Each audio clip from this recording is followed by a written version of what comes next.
সব বোলারদের থেকে সেরা বোলিং করেও সাকিব দেখলেন তার দলকে হারতে। বেধড় শাসন করেছেন এমআই নিউ ইয়র্ক বোলারদের ওয়াশিংটন ফ্রিডমের ব্যাটাররা। মোটা দাগে আরও বললে স্মিথ এবং গৌস এই দুই ব্যাটার ক্রিজে থেকে এই দুই ব্যাটার জুটি বেঁধেছেন 241 রানের। ফলে টি-20 ম্যাচে 267 রানের লক্ষ্য ছুড়ে দিয়েও হারের মুখ দেখতে হয়েছে সাকিবের দল এমআই নিউ ইয়র্ককে।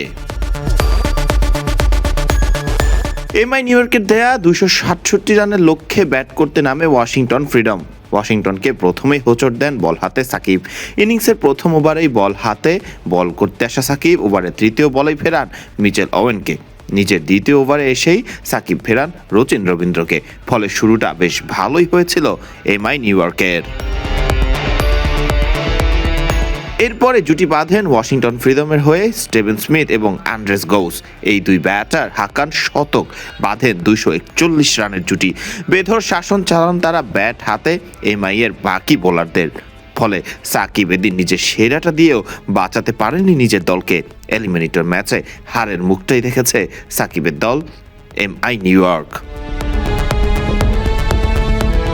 সাকিব এদিন বল করেছেন 4 ওভার, রান দিয়েছেন মাত্র 34 আর উইকেট পেয়েছেন 2টি। যেখানে ট্রেন্ট বোল্ট একাই 4 ওভারে রান দিয়েছেন 47, ছিলেন উইকেট শূন্য। নিজের 4 ওভার পুরোটা না করেই তো 51 রান দিয়েছেন রুশিল উগারকার। রোমারিও শেফার তো মাত্র 2 ওভারেই দিয়েছেন 48 রান।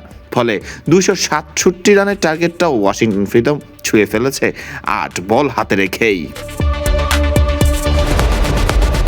এর আগে প্রথমে ব্যাট করতে নামে সাকিবের দল এমআই নিউ ইয়র্ক, যেখানে সেঞ্চুরি হাক্কান নিকোলাস পুরানের 33 বলে 106 সহ পোলার্ডের 25 বলে 64 এবং কুইন্টন ডিককের 24 বলে 51 রানের উপর ভর করে 266 রানের পুঁজি পেয়েছিল সাকিবরা।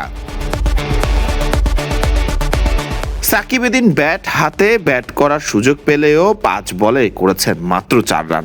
তবে দলকে 266 পুঁজি পেয়ে এবং নিজে জোড়া উইকেট শিকার করে পরাজিত হতে দেখাটাও যে সাকিবের জন্য নিশ্চয়ই বেশ বেদনাদায়কই হবার কথা। এই ম্যাচ হারে মেজর লিগ থেকে বিদায় নিল সাকিবের দল MI new York. Fardin Rahman সকাল, বিডি ক্রিক টাইম।